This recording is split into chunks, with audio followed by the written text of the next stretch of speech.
Hi everybody, this is Pramita here, and this is going to be a very quick video showing you how you can maximize your scraps.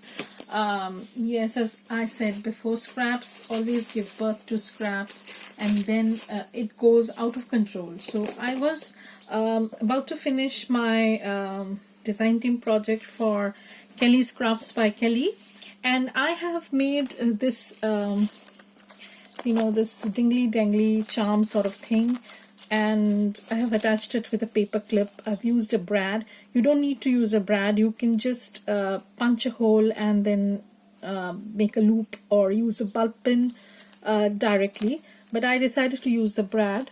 So I'm going to show you how you can maximize the usage of scraps like this, which literally won't be used anywhere else. So I'm going to show you how I did that.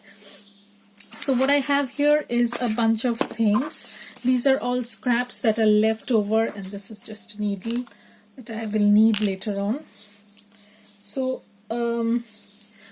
what I have here is a bunch of scraps, as you can see, and these are of different dimensions, and so not this one, but these are of different dimensions, and I want to string them together in a kind of cluster, and I'm going to show you the easy way how you can do it. So here you can see how little these clusters are, but I like this word R, so I'm going to trim this, and if you want you can keep it as a whole big strip also, but I'm going to just trim this, make this a little bit narrow so that I'm totally off the frame, so that it gives extra layering effect to your cluster.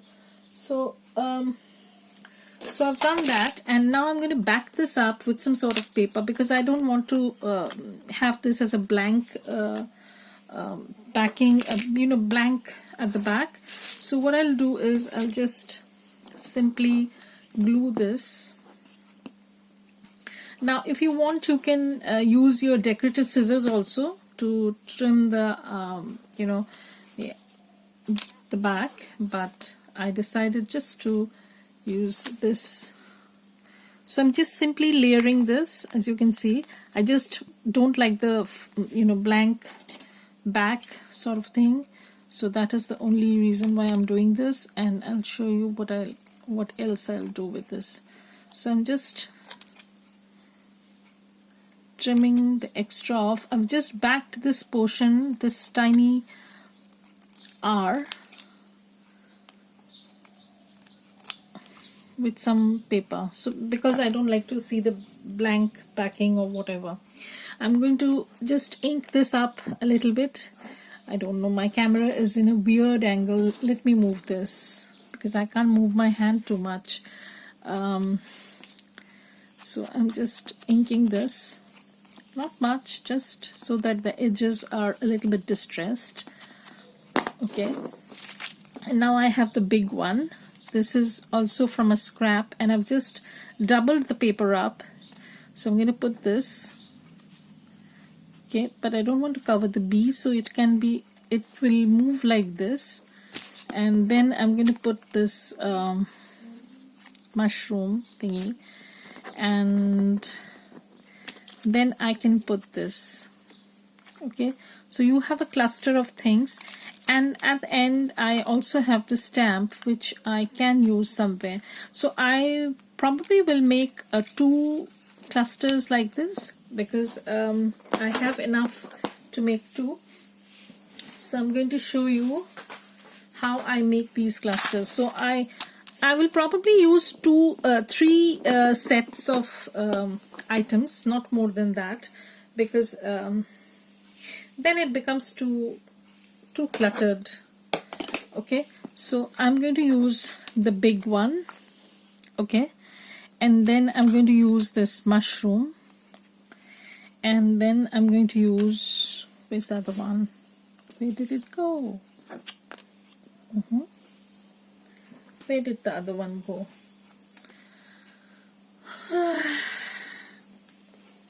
I don't know where did it go. Come on. Did it disappear? Come on. Here. So this is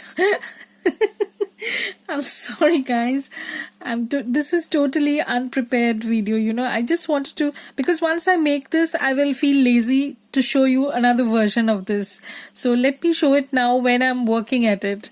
So I'm just going to move my camera again a little bit, just so that you people can see.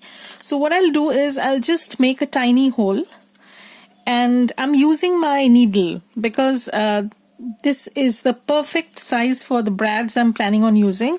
So I'm just going to pierce this lightly because I don't want to tear the paper, and then I'm going to use this. So probably I'm going to use this first. I want the alphabet first. So here I've pierced the paper, as you can see. Then I have pierced this one, and then I need to pierce this. So I'm going to pierce this, and they are strung, okay? And I'm just going to leave it a little bit like this while I put the brad in, you know, so that there is a loop. You don't need to create this loop because you can always add a bulb pin, but I thought that I will give it an extra something. So I'm just going to put the brad in.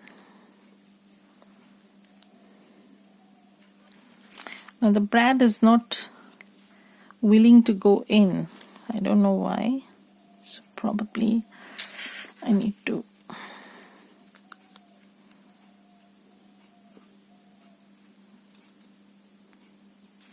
So I'll pierce it one at a time, you know. I think that would be best. You have to be patient with me because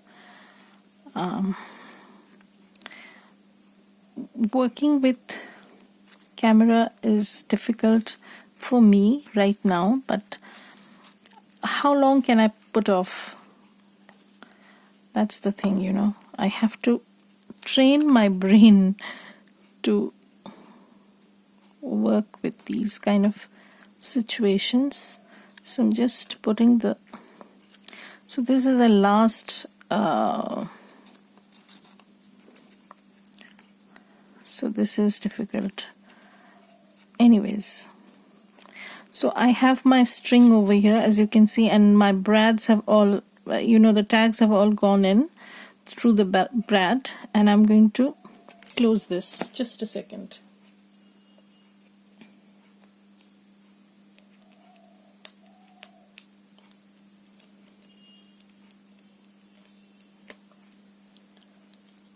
So I have my brad put in. As you can see, I have 3 of these tucked in, and I also have this loop, you know, thread sort of thing that I can, you know, pull and use as how I like.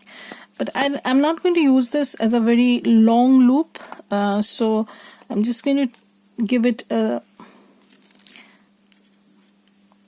not too much of a big knot, just to make a loop, not much, because I'm going to put in the bulb pin, you know, the safety pin or bulb pin, whatever. And there you have it, your. Now I'm going to show you how you can string in your bulb pin, and you can add whatever jewelry or stuff you want.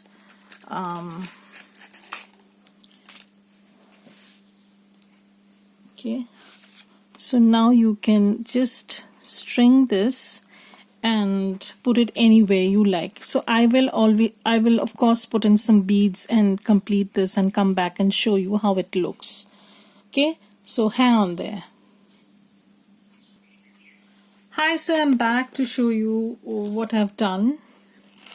So what I've done is I've made a bead string sort of thing, as you can see, and I have attached these 3 tiny little scraps that I had. And you can use up your scraps in many ways. If you are interested in watching stuff like this, then please comment below. I'll definitely try and do something like this, and I'll also show you some varieties of making scrap tags like this, so you can attach them, you can make them in advance and keep them, you know, whenever you want you can use them. So I'm going to attach that over here, and look how pretty it's looking. This is one of the design team journals. I'll do a full flip once I finish adding a few more things that I intend to, and then we'll do a full flip of this as well as the other one that I have done. So there are two journals. There are going to be two journals. And also, so if you're interested in watching how you can use up your scraps more and more, you can do that. You can just comment below and say that you're interested, because that would save a lot of time. And the more comments I get on, you know, people that are interested in watching videos like this, I'll definitely try and do one. So this is a very quick video, but I will do a detailed one if you want. So thanks everybody for being there. Bye. Have a great day.